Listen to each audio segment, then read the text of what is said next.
All right, Nate, I really appreciate you taking the time today. Appreciate you coming on the podcast. Yeah, I'm excited. This is my, I think, third podcast. So I'm getting hopefully better. We'll see as I progress. Awesome. I guess we'll test that out today. Beautiful. Well, yeah, first question, pretty basic. Would love for you to briefly tell me about your journey. How did you get to where you are today? And then also would love you to weave in, your current role at Stockguard and what you do there. Yeah. So, I think most marketers, they have, it's like that division. You either fell into it or you like decided like early on, like, this is what I'm going to do. So mine kind of just fell into it. I was a printer technician traveling and I got sick of traveling all the time. And so I was like, what can I do that kind of utilizes the skill set I've built over the last 8 years? And kind of just was like, you know what, let's just do marketing. It kind of just happened. I saw an email that would look really, really bad. And I was like, okay, like I can do that better. Let's try this. And it just slowly became like a full-time role that I was doing on the side. Mhm. So I was working full time and doing marketing full time essentially for the company and kind of just progressed from there. I talk about it all the time as like I think if you are wanting to get in marketing and you already have a job, like you find that company and say, hey, can I help you with this? Especially if it's a really small company. And then like you work there for a little bit and then you make the transition within the same industry, which is what I did. And so you have the industry experience plus the marketing experience within that industry. And then from there, the rest is history. You can just find the industry you want to go to. And I wanted to go into software and, made a couple of software company or went with a couple of software companies, didn't make any, I wish. And then, yeah, ultimately landed at Stockguard, a startup in the cattle insurance space, well, livestock insurance, I guess you could say. And it's been fun. It's kind of like way out of left field. Like I grew up in a farming community, but I'm like the furthest thing from a farmer. So when we were talking, I was like, I know farmers, but I'm not one.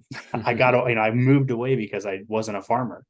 But yeah, so they were looking for, like they're like a head of marketing, director of marketing. They had an intern who became a full-time employee. It was her first role. And they were just looking for somebody to kind of, guide and direct, as you can say, to like, Mhm. how do we grow our following and grow our market share? And that's, I guess I sold myself really well. So they're like, hey, we'll work with you. So that's kind of, my role today is, like any other startup, I think 1,000 projects Yeah. running at all times, and you complete one and here's 15 more. And, it's just kind of never ending, but I love it.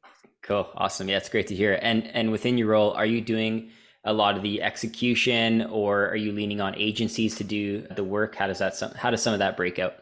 Yeah, so it's kind of a mix. So we have an agency that does a lot of our digital ads, but I came from a digital marketing background, so like I go in and audit all the time, and so they probably Nice. hate when they're like, "Hey, he's sending another email." Like, why? Yeah. So, but it just kind of keeps my plate a little bit less full. So it's Yeah. like we have them managing that, and we have a content marketer on our team, and we have a designer. So like I kind of got like the Oh, cool. trifecta, and so then I just kind of fill in the gaps as needed. Like by far not a writer, but I'm sure she probably hates whenever I say like, here's what like I've written. She's probably like, okay, just scrap all of this. But I do Yeah. try to like fill in those gaps as needed and kind of help, new channels. Like I'm doing a lot of social media stuff now because we're trying to grow our social media following and we don't have a Nice. social media person. So it's me and our team, we're kind of all doing everything, it seems like. Yeah. Cool. Cool. Awesome.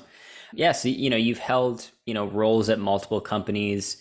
Which one would you say has been the most impactful, or maybe pick an impactful one? Really looking for what that turning point maybe was for you. I would say like the one that really spoke the most was when I worked with Surify, which is a SaaS company for life insurance. Not a very fun sounding industry, but it was actually quite a lot of fun. But it was my first software company that I worked with and my first startup. By far learned so much more in the 7 months I was there than the 2.5 years that I worked at the previous company, which was in the same industry I was already in. And just like if you can get in a startup company, I feel like you're going to experience massive growth. It's going to be a little stressful. You're going to have some long days and some long nights, but it's so worth it because I feel like in those 7 months, like I took everything I knew and just like multiplied it by 10. And I Yeah. think that was like the start of like, okay, here's, I don't know, like, it's like, that's like your big break, I guess you could say, but Yeah. like, it's like I brought a lot to the table And then while being there, a lot more was like chiseled away almost like, like a portrait or Yeah. something. Yeah, totally. Yeah, I had a similar experience actually. My first 3 years of my career was at one company doing growth and sales. And then I went to my second company, which is my last one. I was only there for a year, but in that year, I guess just having that base knowledge and then being able to like do it at a brand new company, I don't know, just took my learning trajectory and like it Oh yeah. significantly increased it. So yeah, I have a similar experience. So Stockguard is the first company where you've held a director title. Is your work now, significantly different from when you were a marketing manager, or what aspects are different? Yeah, I mean, I would say there's some of it that's the same. Like you're Mhm. still kind of in the weeds because I think then that might just be because it's a startup. Like a startup, you're kind of having to be in the weeds with everybody else. But it's also you're well, as a marketing manager, I could just focus solely on like the digital side. So it's like all digital aspects. Like that was just me.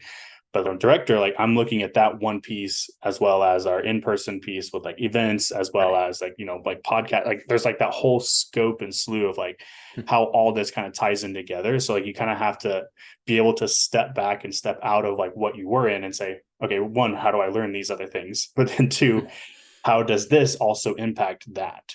And Right. so, that part of it is a little bit more on the strategy side. So you kind of have to like, I really like numbers, but like kind of have to like look at like a puzzle and say like, how does like all of this kind of piece together to make this giant picture of, whatever company you're working with, like Stockguard. Here's Stockguard. Here's all the pieces underneath. Cool, cool. Yeah, it makes a ton of sense. And yeah, I want to pick on something that you said. You mentioned, all the different skills you need to learn in all these different areas. How do you go about, building out your skill set? What are some of the things that you do? Oh, everything, anything and everything, right?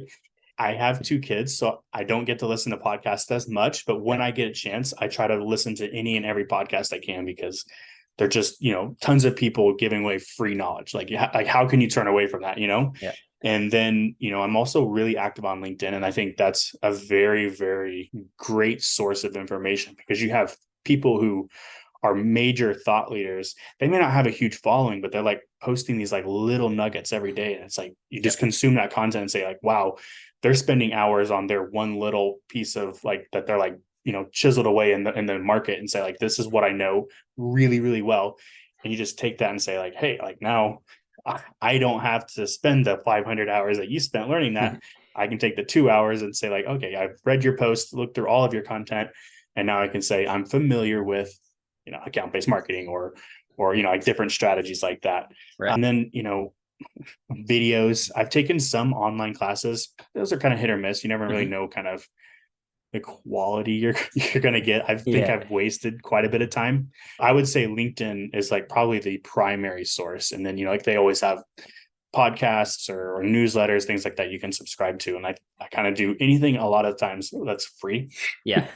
Like Same. I'm willing to spend money if I know it's going to be worth it. So if I get like a very, very highly recommended course or something, okay, fine, I'll take that. But Yep.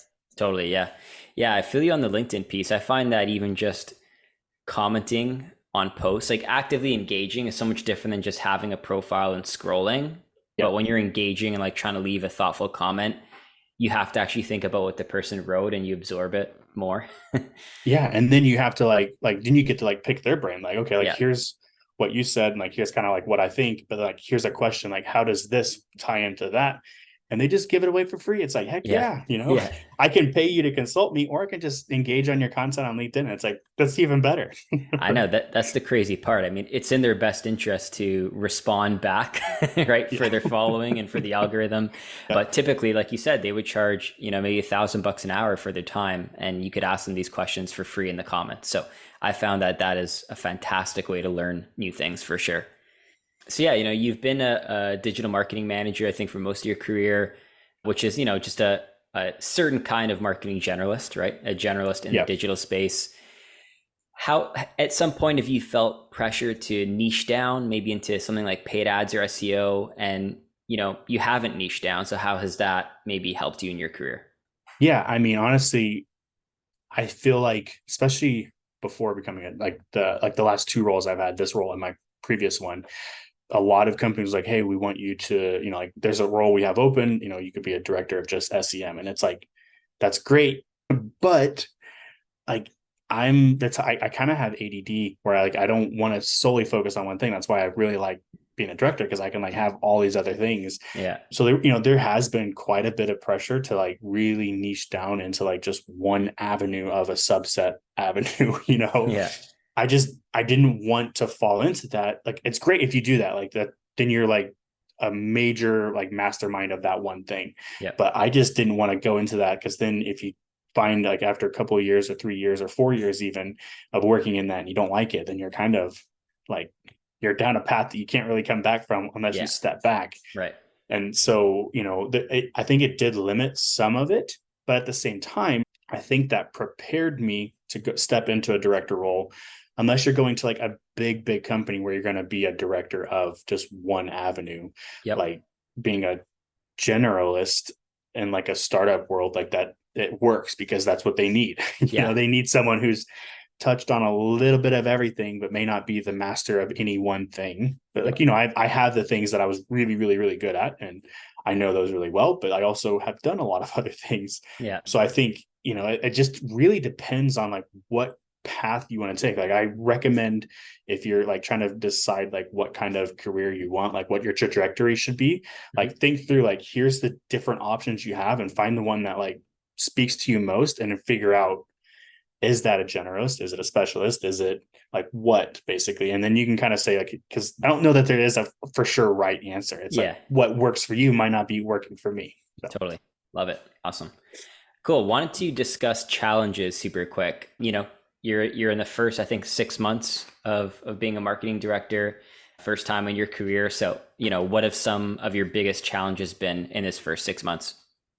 yeah, honestly, time, not having enough of it, or not having enough, people. Because like, you could want to start 100 things, but you don't have the bandwidth to say start a podcast, start a blog, start a newsletter, create online content, and as well as be in person. Like there's not enough time in the day. There's not enough people. There's not enough any one thing. So I would say that's probably the hardest thing. And it's like, which one is going to make the biggest impact? And Yeah. like, that's the one you kind of really focus in on. So it's like, if that's paid ads, like go all in on paid ads, get that like working really, really well, and then kind of like shift to something else. And that's kind of what we started out doing. So okay, like how like I wanted to start everything, because like everyone does, like, I want a podcast, I want a newsletter. Yeah. And so it's like, okay, but we don't have time to do that. So we just kind of focused in on like a one thing at a time and kind of slowly built it up to where it's like, this is working really, really well. Let's shift to this. And kind of just pick the ones that are going to drive the most impact early on, so you can start focusing on the long-term strategies once you have time. Right. Yeah. Yeah. It makes a ton of sense. Cool. Cool. And yeah, one thing I maybe didn't touch on earlier, I'm assuming it's the case, but do you report to the CEO or is it Yes. someone else? Yeah. Yeah. Okay. You got it. And when you started, did they have things in mind already, like channels that they wanted to grow in, but was looking for somebody to help execute? Or was a lot of it like blaze your own trail, you do what you want? They had some that they were like testing, because of like the agent, they already had the agency, Okay. like they were working with the agency at the time. And so they already had like some preconceived, like, here's where we want to be. But they also were very hands off, saying like, hey, you tell us where we want to go. And so like, I'm a very analytical person. So I did a bunch of numbers, backdating all of it, and figured out where, like the biggest impact was coming from, where were we spending money, and like where were we getting that return on. And it's like, okay, like Nice. maybe we should focus here or double down here, because we're getting really good results here. Cool. But yeah, they were very much like, just, we want to be the best. And so whatever that looks like, wherever we should be, like pursue it with everything. But I mean, I think with any company, like they're like, we want to be here because we see our competition, but Yeah, sometimes that's not always the best case. Like maybe you let them roll that place, but you go over here because no one else is here. And like, that's where everybody's at too. totally. Yeah, love that. Love that. And yeah, I saw you have a side hustle called SEO Marketing Dad. I thought that was pretty funny, pretty creative. Yeah, you want to just talk us through, what it's all about and then maybe how that's helped you in your career? Yeah. So I kind of stumbled into that. Like I have a couple of clients that were like previous employers that I like left, and they were like, hey, we want you to do this. And so I was just doing it under my own name for a long time. But then I started posting on TikTok, which I'm not a huge social media person, like personally. Like I don't Mhm. want to be on it, because I just find myself even if I go in creating, like I start to consume more and more and slowly step back on the creating part. Yeah. And so I'm like, okay, no, I'm consuming too much. But I started TikTok to like one test out my storytelling skills. I wanted to like hone that in because that was a place where I noticed that I maybe struggled in, where I just kind of jumped to the conclusion. It's like maybe people don't want that. Like they want to, you want to tell a story. Like why Yeah. should we follow you? So I started that, but I also was doing it as like a test to see if there was like a B2B like influence in the TikTok world, which there Mhm. is. So if Yep. anyone out there is like wanting to do it, go for it. Yep. But I started just posting tips about things I know, which is SEO. I Mhm. know that really, really well. Like that was the one thing, like I feel like if there's anything like I can be known for, like SEO is one of them. And so Yep. I just started posting tips and people were just like DMing me like every day, like, hey, can you do this for us or help us out? Nice. And so I was like, okay, like there's a need here. And it Yeah. got to a point like once I like actually kind of stepped back from it because it was too much. I didn't have enough time to create the videos, answer people, like start hopping on consultation calls. I stepped back because it was like overwhelming the amount of like people reaching out for help. So if you are an SEO agency, I'm talking to you, go on TikTok right now, post free tips, and I guarantee people will reach out because I did it without thinking I was going to do that. And that kind of like fell into it. But I think, storytelling was like the biggest piece that I wanted to get out of it. And I think I maybe got it a little bit. I felt like I know kind of how to do it a little bit better.